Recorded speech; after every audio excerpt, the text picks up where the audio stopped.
My life is going to hell. I had just gotten home from work when my wife of 12 years, Lisa, started yelling at me. I waited for this moment because I knew it would come one day. In an effort to be completely honest, my wife had a right to be furious with me. I cheated on her. But in my defense, I will say that she cheated on me, and her cheating began at least 6 months before mine. And if I knew about Lisa's infidelity for many years, then she obviously only now found out about mine. As soon as I opened the front door, Lisa screamed at the top of her lungs, "You pig!" From that moment on, the conversation went downhill. In fact, as I recall, Lisa's opening words were the kindest things she said about me during her tirade. Although I only caught every third word, it was very clear that Lisa had found out that I had a special friend, and she was not very happy. Even if I had managed to get a word in edgewise, I couldn't think of anything to say to calm the situation. So I just stood there, staring at the floor, waiting for the storm to subside. Finally, when Lisa calmed down, she said, "Well, what can you say in your defense? Why don't I just file for divorce?" "Well, for starters," I said softly, "I know you've been having an affair for the last 9 years. So I agree. We should probably get a divorce." "What? What are you talking about?" Lisa was stunned, and the color disappeared from her face. After rummaging through my briefcase, I pulled out several photographs, which I handed to Lisa. These were photographs of her infidelity.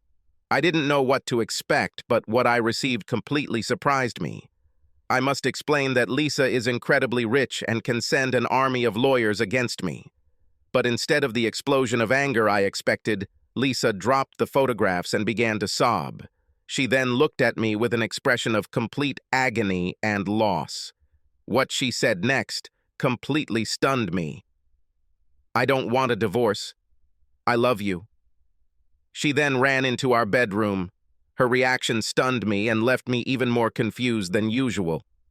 Lisa is the most beautiful woman I have ever known.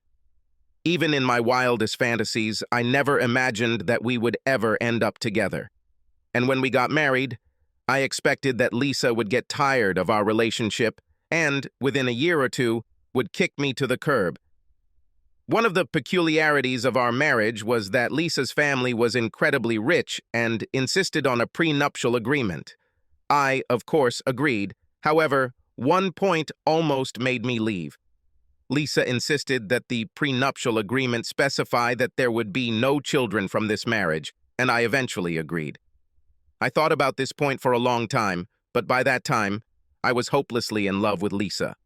However, by the end of this story, I had 4 children. Did I mention that my life was completely ruined? I suppose I should give a little background on all this.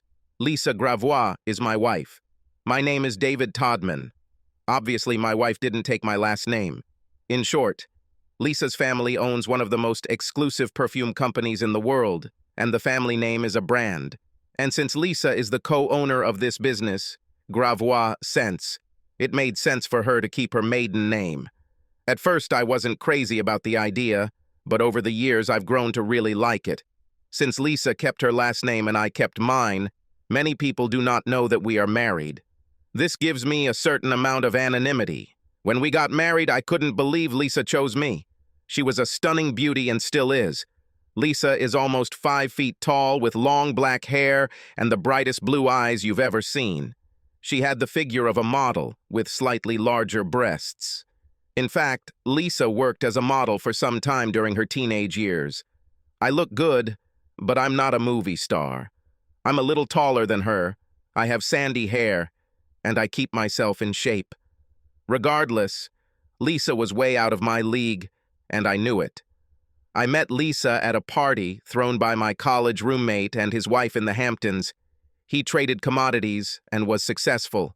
His wife, Beth, attended Vassar with Lisa, and they were very close friends. When I was introduced to Lisa, I was duly impressed, as were all the other men in the room. She simply radiated sexuality and beauty. All the single guys and most of the married guys were drooling. But like I said, she was out of my league, so I started chatting with other single women in the room. I have a friend who once advised me to only date girls in my league or even poach girls from a lower league. Otherwise, you will waste your evening talking to a woman who is about to leave with someone else. However, every time I turned that evening, Lisa seemed to be at my elbow. The first few times I chalked it up to coincidence, but by the fourth time it became clear that Lisa was interested in me. I was flattered, but at the same time felt awkward. I figured she was looking for some fun, and when she got tired of me, she would throw me back. I had no interest in being someone's pet for a month. Perhaps this was her plan, but I did not allow myself to discuss it. However, after that party, Lisa stalked me. Like I said, I'm a pretty nice guy, but what the hell did Lisa Gravois want with me? I was just a software salesman. Don't get me wrong, I'm a damn good software salesman. And after just 4 years of working in one company, I became one of the senior sales directors with a salary of around $5,000. But this is nothing compared to what Lisa earns. Her salary, excluding bonuses, is $40 million a year. So I think you can understand why I decided that Lisa was just playing with me. Perhaps my disinterest spurred Lisa on, but in the end, she wore me down. It took her 4 weeks to convince me to go on a date with her.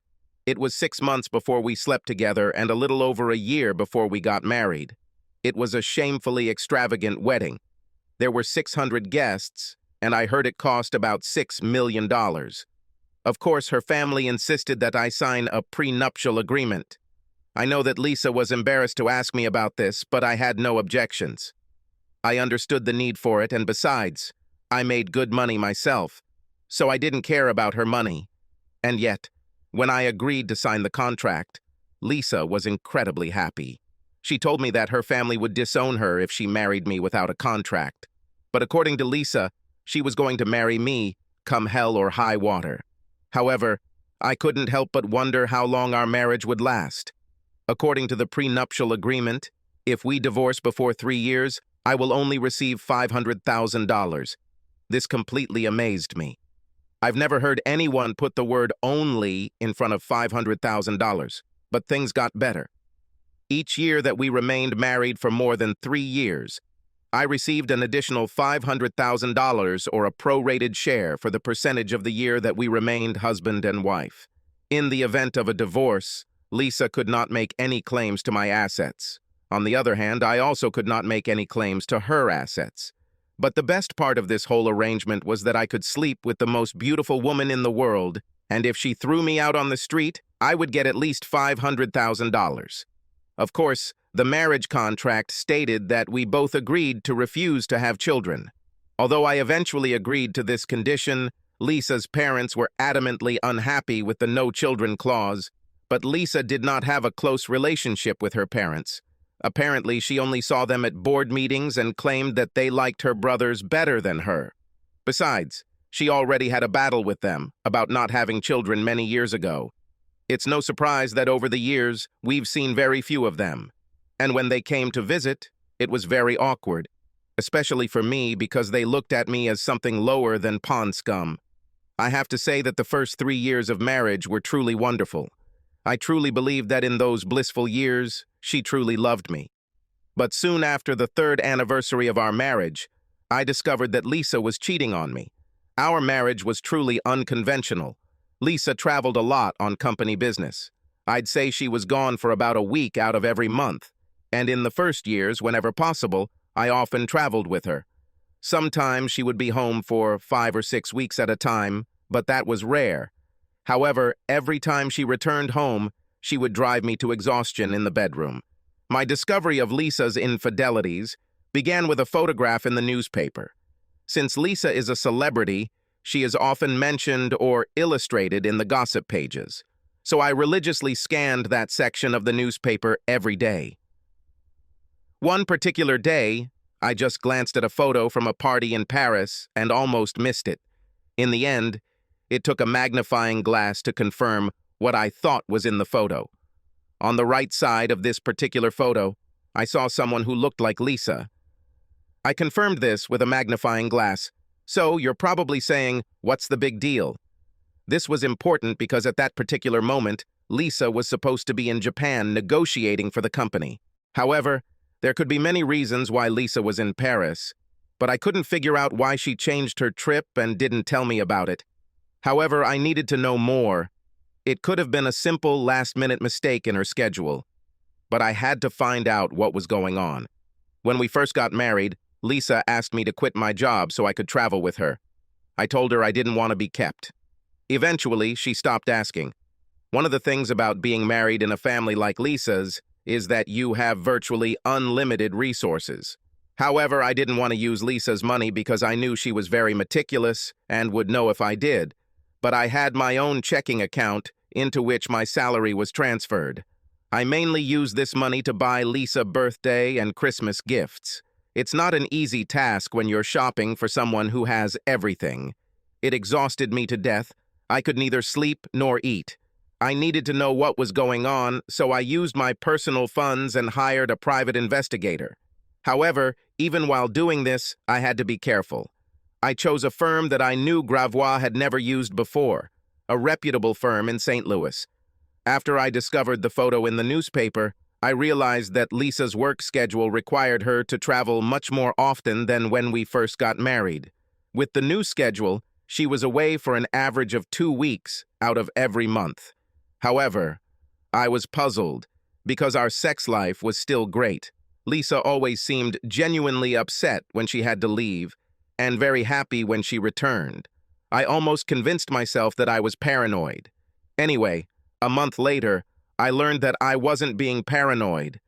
I got the report with the scans, and it was fucking painful. I have never experienced such pain.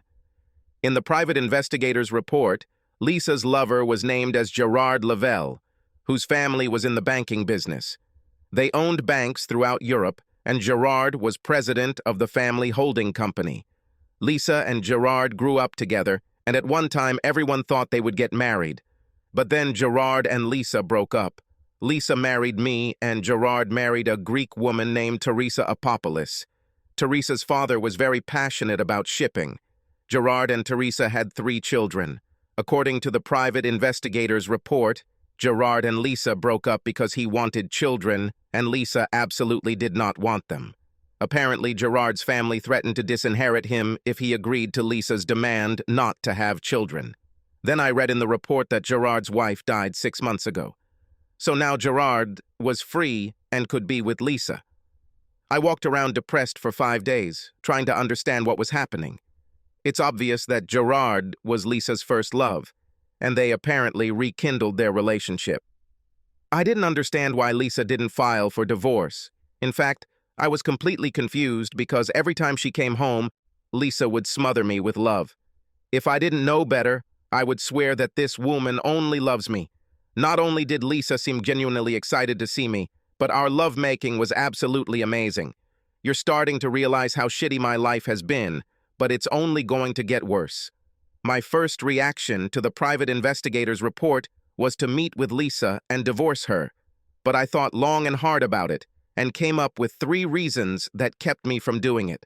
First of all, I still loved Lisa, and when we were together, I felt that she really loved me. Secondly, the sex was mind-blowing, and finally, the marriage contract. From a purely financial standpoint, I earned $1,370 for every day I was married to Lisa. I finally decided what I would do after Lisa tried to destroy me with sex before flying off on another trip. In my mind, I said, "To hell with everything. I'll stay married, but I won't be faithful." Even after making this decision, I kept wondering whether I could really cheat on Lisa. One day, as I was pondering my dilemma, one of my sales associates came into my office. Her name was Thelma Johnson, and she was quite an attractive woman. Thelma wasn't even close to Lisa's level, but she had a hot body and a warm, friendly personality. While Thelma was a solid 8.5, Lisa was an 11 or 12. "David, you've been distracted all week," she told me. "Is there anything I can do to help?" I really liked Thelma, and she was a great salesperson. She recently divorced her husband after she caught him cheating. I was surprised that she wasn't as upset about the divorce as I thought. Thelma worked closely with me for over 6 months to secure the contract with Harris Enterprise. This contract provided us with a bonus for the year.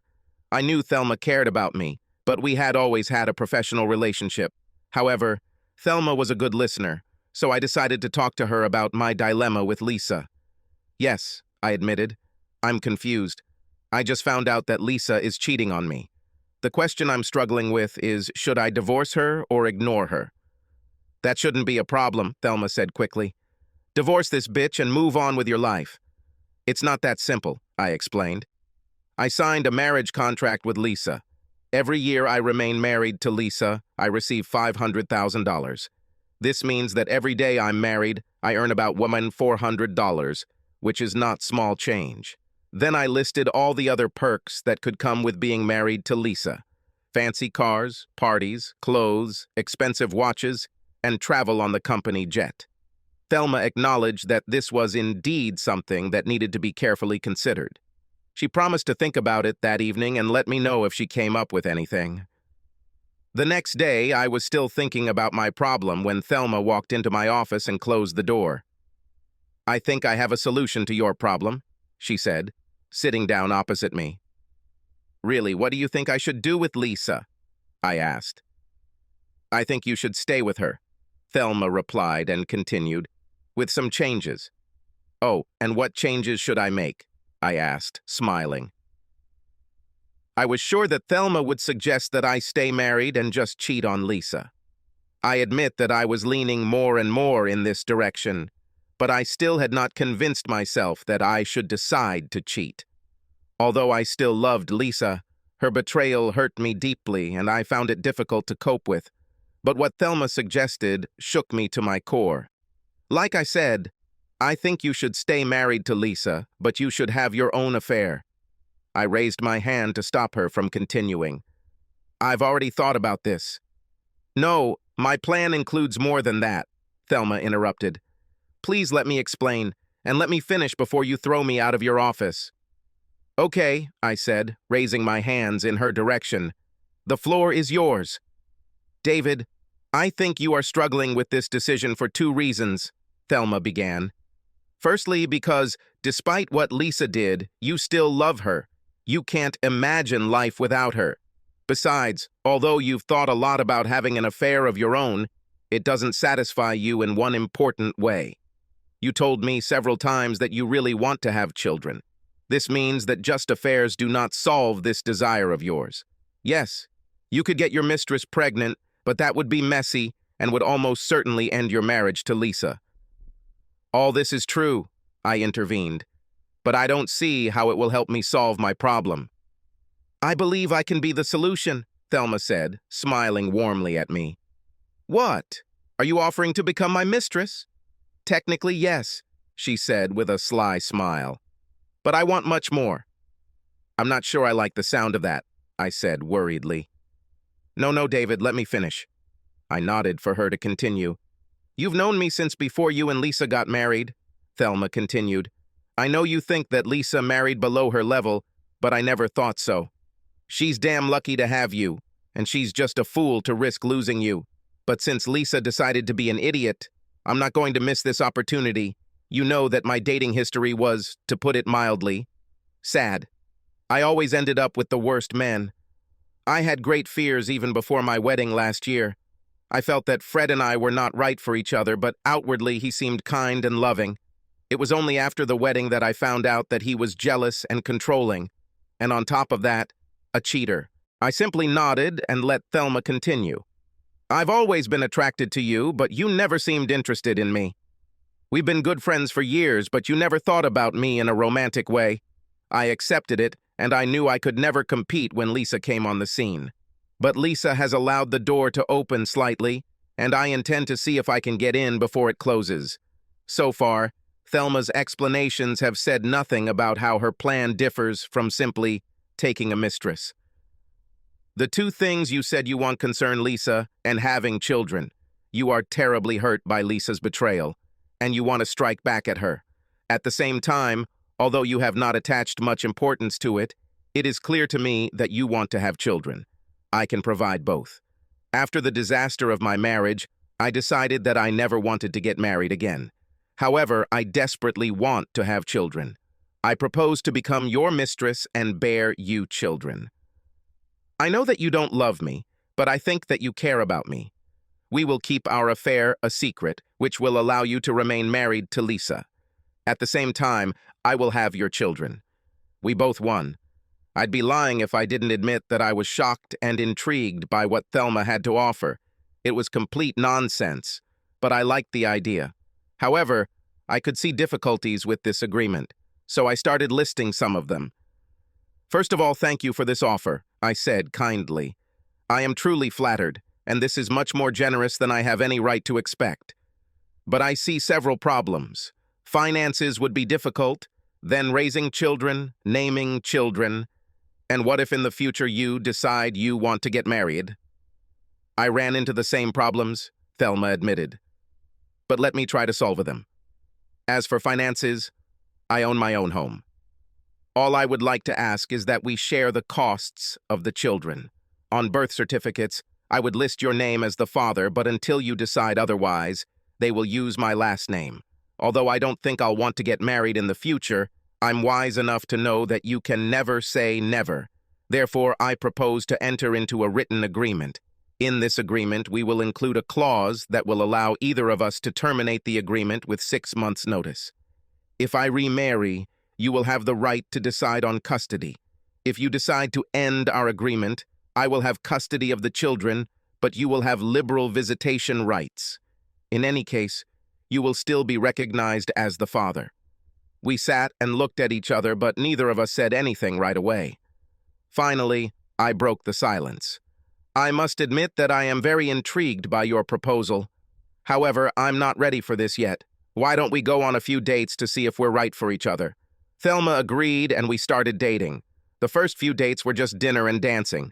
Then we had dinner and went to the theater. I found that dating Thelma was fun. She was warm and funny. This, of course, was much nicer than sitting at home and waiting for Lisa to return from one of her trips. On our 5th date, we hugged tightly in the car as I drove Thelma home. After the 6th date, Thelma said, "We're definitely compatible on our dates. Now let's check if we are compatible in bed." Sex with Lisa could be mind-blowing, so I didn't know what to expect from Thelma. As we undressed, I realized that Thelma, when she was naked, was closer to a 9. Thelma was shorter than Lisa and fuller, but her body was very soft and sexy. We made 3 rounds before I headed home. I thought I would feel guilty for cheating on Lisa, but I don't. In fact, communicating with Thelma somewhat softened my wounded pride. The next day, Thelma walked into my office beaming. Closing the door, she walked around my desk and gave me a searing kiss. I think after last night we know we're compatible. So what do you want to do now? I was grinning from ear to ear. Why don't you find a lawyer who has nothing to do with this company or any of Lisa's companies? Let them draw up an agreement, then we'll see what comes of it. Thelma smiled widely. I know the perfect lawyer, my brother Tim. He and I are very close. He also knows that I'm a bit flighty and warned me against marrying Fred. So Thelma left, and I went back to work. As the days passed, I thought less and less about the idea. And since Thelma didn't mention it, I thought she might have changed her mind. Anyway, I didn't mean to bring this up. Also, I was becoming more and more convinced that I should just divorce Lisa and accept my financial losses. At least it won't be like what happens to most husbands when they get divorced. They end up in a complete mess, in every possible way. In many cases, these men deserve to be fucked. But in many other cases, it is the wife who deserves to be burned to ashes. In my case, I would at least be left with a lot of money. 2 weeks after our conversation, Thelma walked into my office and closed the door. She placed the completed contract on my desk. Give him as much time as you want. Make any changes you want. If we both agree, we will sign it in front of my brother. He will have the necessary witnesses and a notary. I was surprised because Thelma didn't say a word about the proposal after our night together, and we didn't go on another date. I was sure that the idea was dead, but now the agreement was on my desk. It was amazing how quickly my thoughts turned to taking Thelma as my mistress and having children with her. Thelma's brother was very attentive. He even raised questions that neither Thelma nor I had ever thought about. I was struck by the question of what would happen to the children if something happened to Thelma or to me. This question chilled me to the bone. Tim's solution was simple. If Thelma died, Tim agreed that he and his wife would raise the children if I continued to live with Lisa. If at that moment I want to acknowledge the children, I will receive them. If I chose to stay with Lisa, I would still be given full access to any children Thelma and I would have. And if they hadn't already been told, they would have been told that I was their father. If I died, the children's names would be changed to my last name. I would leave them my property, which will be held in trust until they reach the age of 25. I was still trying to make a decision when Lisa told me on Monday that her travel schedule would increase a bit next year. That decided it for me. The next day, I told Thelma to make an appointment with her brother. The meeting with Thelma's brother, Tim, was very businesslike. Regardless of what he personally thought about this agreement, it was clear that he loved his sister and was willing to do anything to make her happy. "David, you're lucky," Tim said, shaking his head. "I saw pictures of your wife and she is gorgeous. And my sister is also beautiful. God, I'm jealous." I laughed at Tim's words, but Thelma just looked at her brother. "Tim, Gloria is a wonderful woman, and you are damn lucky to have her." "I know, sis, but it would be even better if my secretary wanted such a deal." Tim chuckled and then said quickly, "I'm just kidding. Gloria is more than enough for me." This satisfied Thelma, and she smiled. Then we returned to the agreement. One of the points of the agreement was that we would try to organize our sexual encounters so that they would take place when Lisa was on business trips. Of course, this had to be changed early on, so that we could have sex when Thelma was most fertile. Thelma and I maintained a completely professional relationship in the office. Thelma also told anyone who would listen that she was done with dating, but intended to get pregnant artificially. 3 months after we first met, Thelma called me and told me she was pregnant. We maintained our sex life throughout our pregnancy as best we could. When Thelma went into the hospital to give birth, I was a little upset that I couldn't be there. But we both understood that this was simply impossible when Lisa was at home. However, as soon as possible, I was at the hospital to see both Thelma and my son Gavin. We agreed on a name. It belonged to her grandfather. 18 months later, Jennifer was born, and that's when Thelma asked if I would be willing to let her become a stay-at-home mom. She said she had enough money to last for 5 years, by which time both children would be in school. I told her I was thrilled that she would be able to be with our kids full-time. I even agreed that I would pay Thelma's mortgage and utilities from a fund I had secretly created. As it turned out, we were not planning to have more children, but one of Lisa's trips occurred during Thelma's ovulation period. Apparently, she had counted the days incorrectly. Anyway, one day, she called me in tears and told me she was pregnant. Thelma was afraid that I would be angry with her. Instead, I told her I loved her and all my children. Scotty was born while Lisa was away on a trip, so I was lucky enough to be in the delivery room when my son was born. I was so happy that I floated on a cloud for several days. Before the birth of our third child, Thelma and I decided that we should make sure that we did not have any more children. The question was, either I get a vasectomy or Thelma gets her tubes tied. We decided that everything would be decided by a coin toss. It came up heads, and Thelma had her tubes tied. Life was going great, it seemed to me, until Lisa's travel schedule was suddenly interrupted. This put an end to our plans with Thelma. If Lisa didn't run away to cheat with Gerard, then I felt ridiculous running away to cheat with Thelma. I know it doesn't make sense, but if you think about it, our whole situation doesn't make sense. Until Lisa canceled the trip, she seemed happy, I was happy, and Thelma was ecstatic. As the weeks turned into months, both Lisa and Thelma became more and more upset with me. Lisa wanted me to do even more things with her. She said that we had grown apart and she wanted to reconnect. Thelma was upset and unhappy because we hadn't made love in almost 6 weeks. I still had sex with Lisa, but I felt guilty about it, so sometimes I did it poorly or not at all. My life was completely screwed up and I didn't know what to do to unravel it. That day I came home and discovered that Lisa had found out about my betrayal.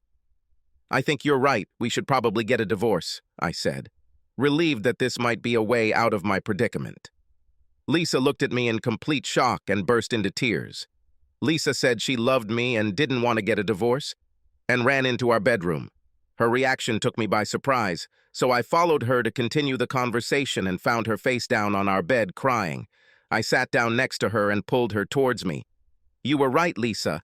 We have been moving away from each other for many years. I thought you wanted a divorce." "No, I don't want a divorce," she was able to say. "Then why did you bring this up?" I asked, completely confused. "I thought this would shock you and make you realize that we need to work on our marriage," Lisa said between sobs. "Oh," I said, struggling with what to say next. "Listen, Lisa," I said, nervously running my fingers through my hair. "I've known about your affair with Gerard for years. I just thought that now you are ready to commit to each other." "Oh God, no," she gasped. "Why didn't you ever say anything?" "At first I was so hurt that I intended to talk to you and ask for a divorce," I explained. "But the more I thought about it, the more I realized that I would be hurting myself financially. But even more than that, I still loved you very much. However, I was in so much pain that I was almost ready to start divorce proceedings. But then, a woman in my office convinced me that there was another way." Lisa had a hard time comprehending this whole situation. Until today, she never suspected that I knew about her affair, and until recently, she had no hint of mine. "So you have a mistress?" Lisa was crying, tears flowing down her cheeks. "You are so cruel. Get out and leave me alone."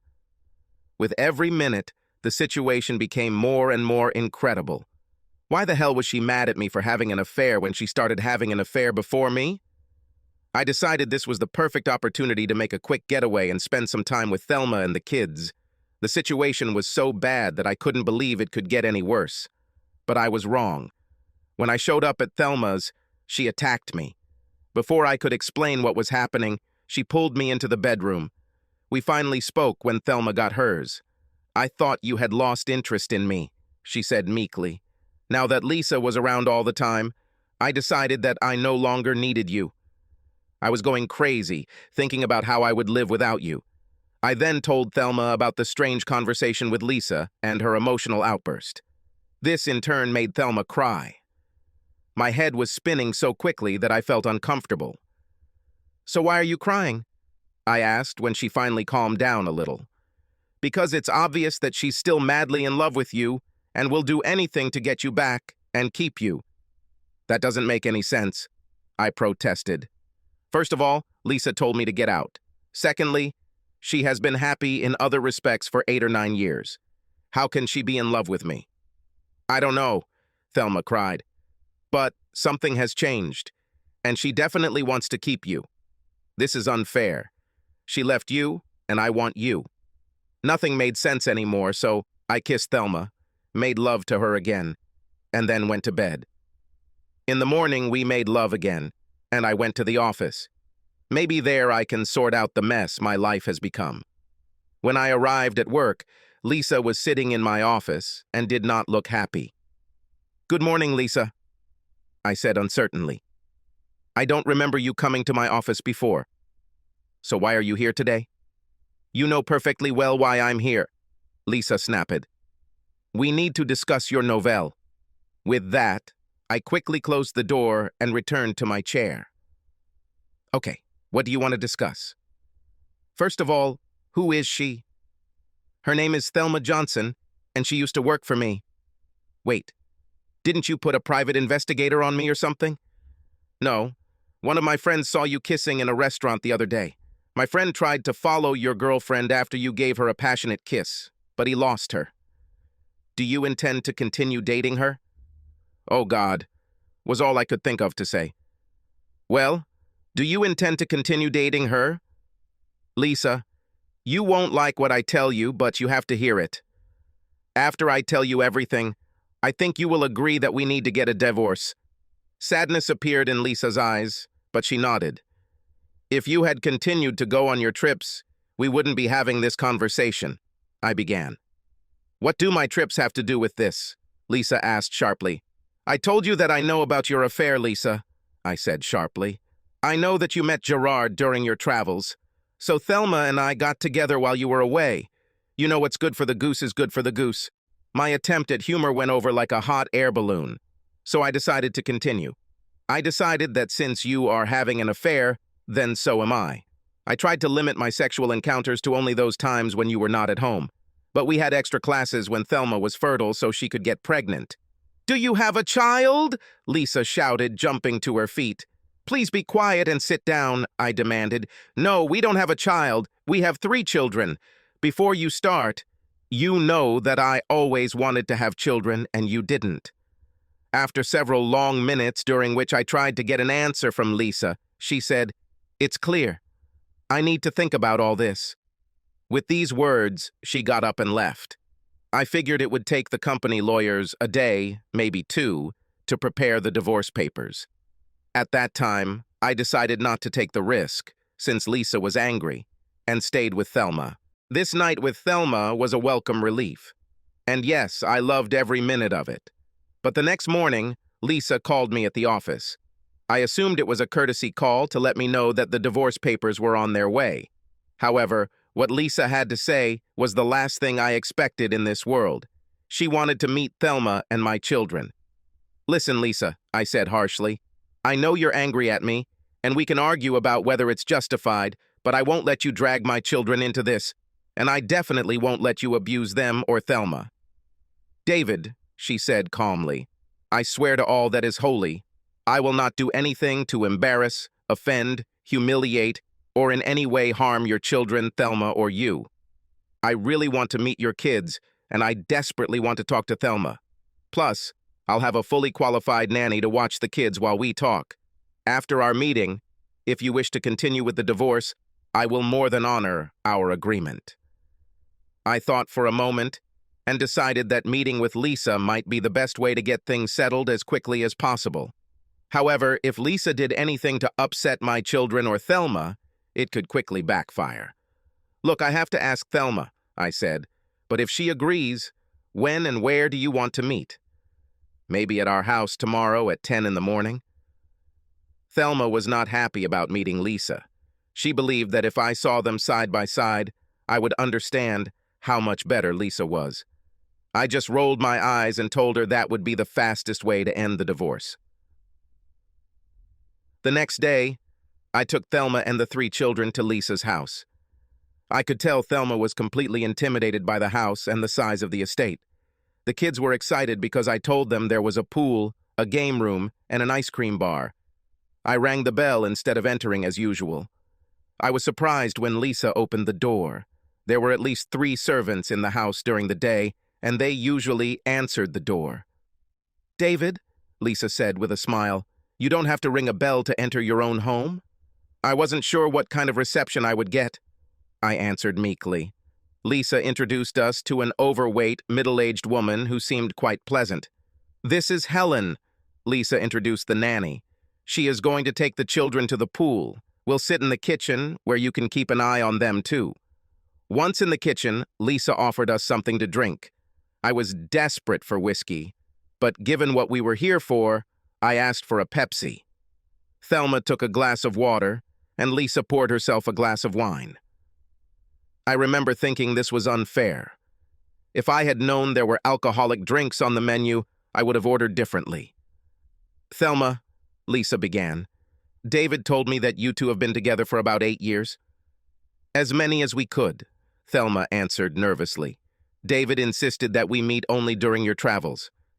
However, he often stopped by for an hour or 2 to be with the children. He always managed to be present at all children's parties. Lisa gave me a strange look. So you were happy with David? Don't you want to find someone to be your full-time husband? David is the best man I have ever known, Thelma said authoritatively. He's a better part-time husband and father than, I think, 95% of full-time men. So to answer your question, I don't want a full-time husband. I want everything David is willing to give me. I see, said Lisa, and a tear rolled down her face. She quickly wiped it away and turned to me. David, could you check on your kids and give Thelma and I some time alone? I looked at Thelma, and although she was very nervous, she nodded at me. I was wearing shorts because I had the day off, so I took off my sandals and dangled my feet into the pool. I watched the splashing children and could not help but regret that Lisa did not want children and cheated on me. From time to time, I looked out the kitchen window. At first, it seemed that Lisa was doing all the talking. Then Thelma spoke, and Lisa seemed to cry. Then they took turns talking, and Thelma seemed to be writing. Finally, I saw both women hugging each other and crying. Then Lisa opened one of the doors and asked me to return to the house. I was almost afraid to go. Once inside, I headed to the chair I had occupied earlier. I was curious if there were any other alcoholic drinks on the menu, but decided not to push my luck. David, Thelma said, taking my hand, we have come to an agreement. Okay, I said slowly. Is this something I won't like? We'll let you decide, Lisa said. Our agreement is to share with you. Let's talk about being caught off guard.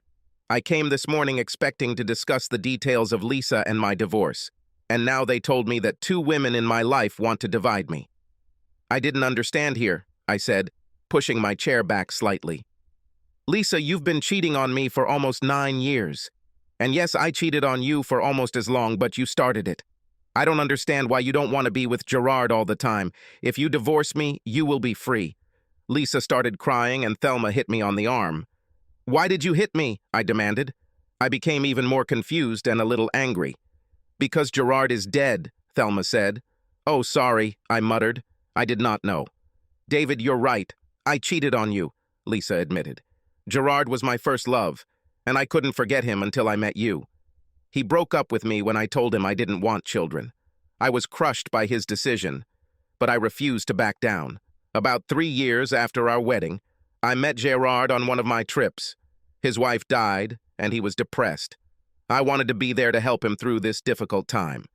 He really loved Teresa. One way or another, one thing led to another, and we began an affair. Yes, I loved Gerard, but I loved you just as much as I loved him, maybe even more. By the time Gerard had a massive heart attack, he was pressuring me to divorce you and marry him. I told him that I would never leave you. I love you too much. Now I won't survive if you leave me, David. And I know that you still love me, even though you had a family with Thelma, so you know that you can love 2 people at the same time. Now I understand that I can't have you all the time, but like Thelma, I want everything you are willing to give me. I exhaled sharply and sank into a chair. I know a lot of guys dream about this, but all I saw was a potential nightmare. Everything in my body screamed that 2 women wanting the same man was a recipe for disaster. I looked from Lisa to Thelma, and then back again. I saw hope and fear in the eyes of both women, so I decided to play dumb. And how exactly will this work? I asked.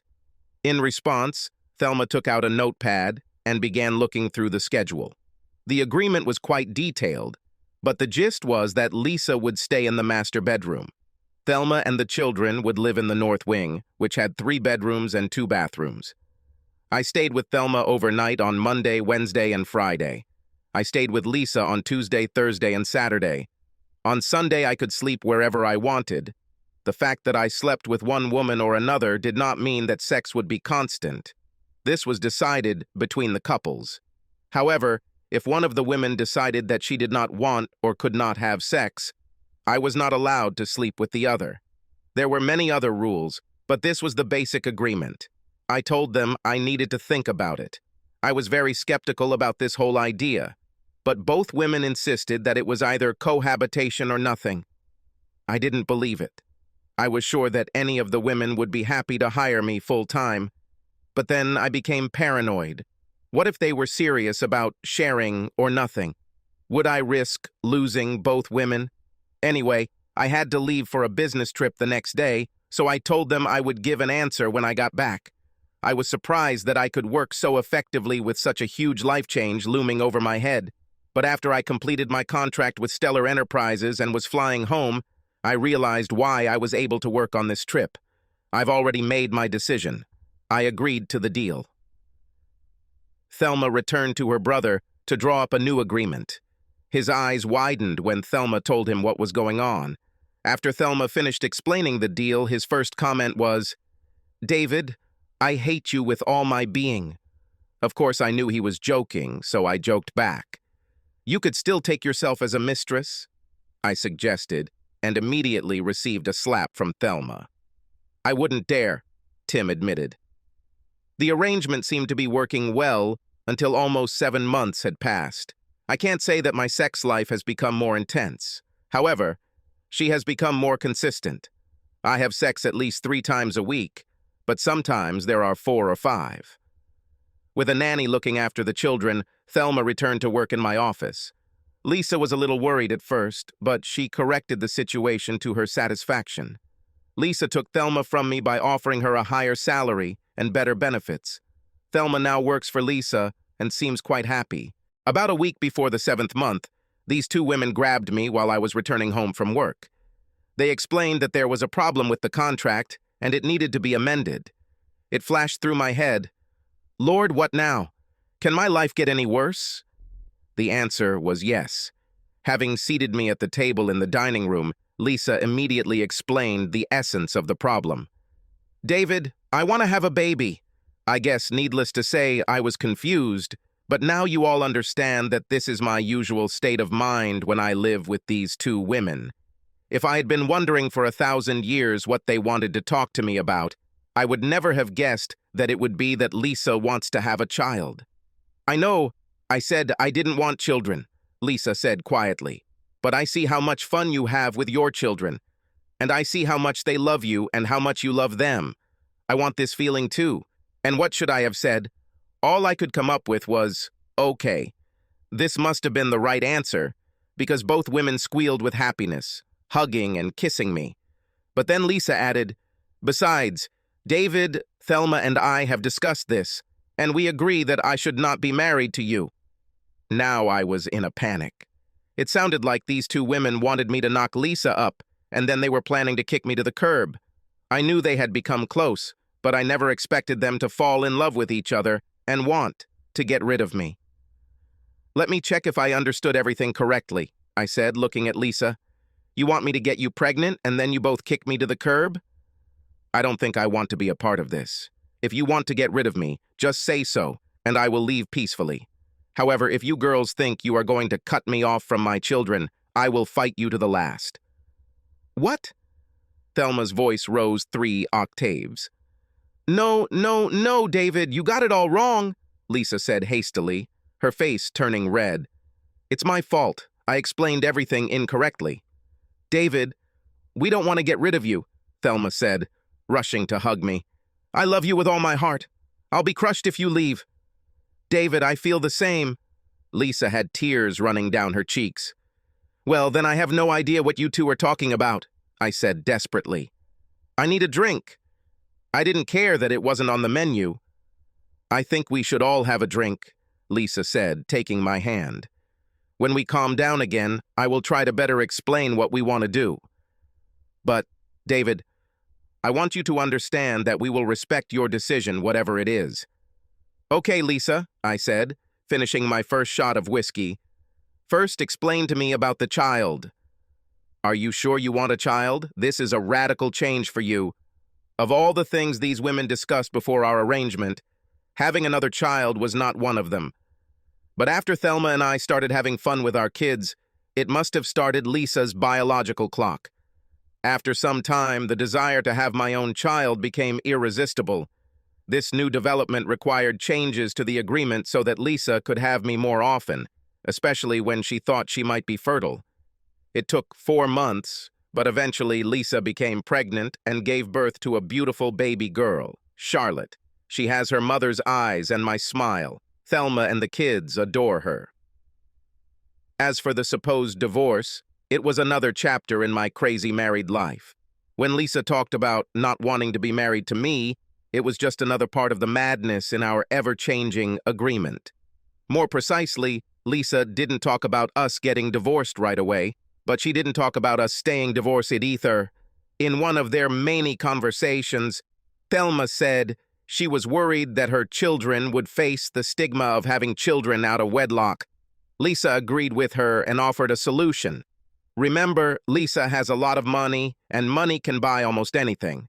According to the new agreement, I had to divorce Lisa after the birth of our child. Then I was supposed to marry Thelma, but Lisa was going to change the documents to show that Thelma and I were married at the time our children were born. Then Thelma and I would divorce and I would remarry Lisa. If you're confused, think about how I feel. Shortly after Charlotte was born, I signed divorce papers and married Thelma. I don't know how Lisa did it, but she had a marriage license and the records were changed to reflect my intended marriage to Thelma. I asked Lisa why she didn't just change the records without the marriage ceremony. They told me that this was a woman's business, and I fell silent. The only downside to Lisa having a baby was that Lisa's parents now wanted to visit more often to see their grandson. It added some spice to our lives, and I was sure Lisa's parents didn't buy Lisa's story about having an administrative assistant always on hand. Besides, I caught their glances when they didn't think I would notice them. You're probably wondering what the kids thought of this blended family. Apparently, they didn't think anything of it when they were little. But as they got older, they were told that their mothers were very good friends, and that at different times, I had been married to each of them. They left the rest rather vague. When the children grow up, I have no doubt that they will understand that our family is not entirely ordinary.